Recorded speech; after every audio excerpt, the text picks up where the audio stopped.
안녕하세요, 웅순입니다. 주가와 관계없이 장기 투자자들은 기업이 가진 미래지향적인 가치를 잘 판단해야 합니다. 물론 즉각적으로 주가가 반응하면 더 재미있겠지만 LB 관련주는 무게감이 상당하기 때문에 쉽사리 움직이지는 않는 상황이지요. 얼마 전 넥사 대표 김종원 사장님 신년사에 이어 오늘은 HLB제약 박재형 대표의 인터뷰가 있었습니다. 해당 내용을 살펴보면 L제가 나노코박스 생산과 유통에 적극적으로 참여할 계획이라는 것을 알 수 있습니다. 나노코박스는 베트남에서 14,000명에 대한 임상을 모두 마쳤다.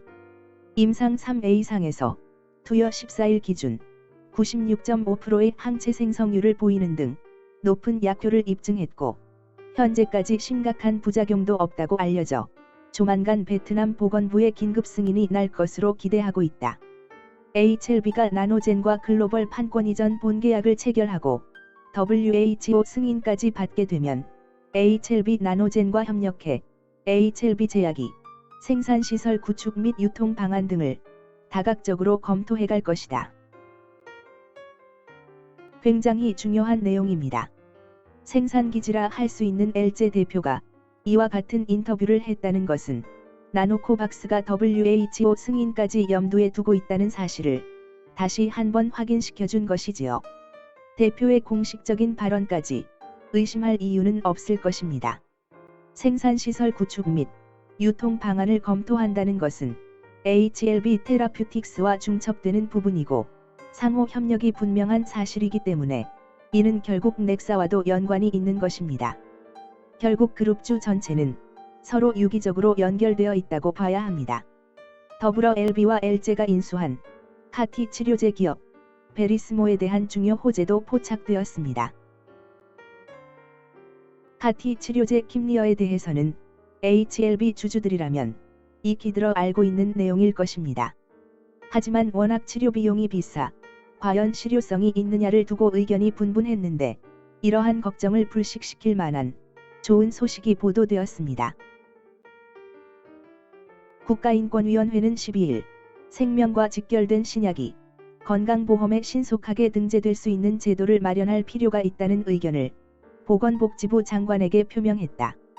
인권위는 건강보험 제도의 취지, 헌법과 생명권 관련 법령, 헌법재판소 결정 등을 종합 검토한 결과 안정성 유효성이 개선된 생명과 직결된 신약은 정부가 모든 수단을 활용해 환자의 생명권 보장을 위해 노력하는 것이 필요하다고 강조했다.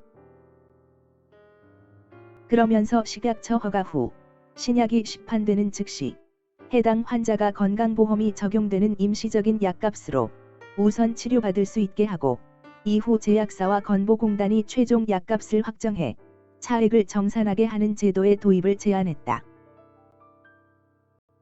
킴리아 건강보험 등재는 당연히 좋은 소식으로 볼 수 있습니다.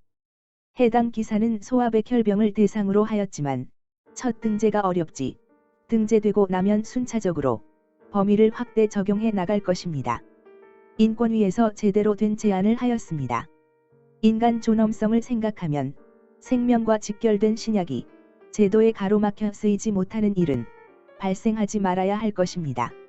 더불어 넥스트 사이언스는 금일 강원도에 보유한 250만 평의 토지가 군사보호구역에서 해제될 전망이라는 보도가 있었습니다. 콤부차, 화장품만 있는 줄 알았더니 땅도 가지고 있는 넥사입니다. 재미있는 소식입니다. 당정이 여의도 3.1배 면적에 달하는 군사시설 보호구역을 해제하기로 하자 증시에서 코아스, 크라운 혜태홀딩스 등 관련주가 무더기로 상한가로 치솟았다. 이와 함께 강원도 횡성 일대에 대규모 부지를 보유하고 있는 넥스트 사이언스에 대해서도 관심이 모이고 있다. 넥스트 사이언스 측은 다만 해당 부지는 군사시설 보호구역에 해당하지는 않는다고 설명했다. 회사 관계자는 해당 토지는 과거 HLB에 인수되기 전 동원 시절부터 보유하고 있던 임야라며 당장 활용도가 높지는 않지만 현재 회사가 신사업으로 추진 중인 산림탄소 상쇄 사업 관련해 부지를 활용할 계획이라고 말했다. 관련 소식으로 코아스, 크라운제과, 크라운해태홀딩스는 상한가로 마감하였습니다. 그야말로 뜬금 호재라 할 수 있는 내용입니다. 다만 넥사의 부지는 군사시설 보호구역이 아니기 때문에 이미 개발이 가능한 상태입니다. 지난해 9월 산림탄소 상쇄 사업을 추진할 계획을 밝힌 바 있습니다. 당장은 아닙니다만 장기적으로 봤을 때에는 당연히 좋은 소식입니다. 부동산이라는 것은 사업의 중요한 기반이기 때문입니다.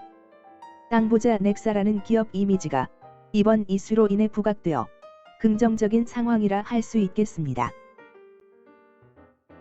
여전히 넥사의 외인은 아직까지 들어올 기미를 보이지 않고 있습니다. 오늘까지 6거래일 연속 매도세입니다. 시간적 여유가 있다는 판단 때문일 것입니다. 그렇다면 우리 주주들도 조급하게 생각할 필요 없어야 합니다.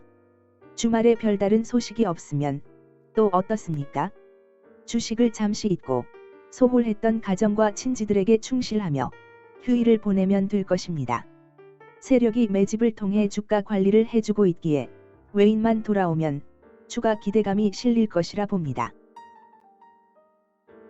그룹주 각 기업 대표들이 신년사와 같은 인터뷰를 통해 기업의 가치와 미래 방향에 대해 자신 있게 언급하고 있습니다.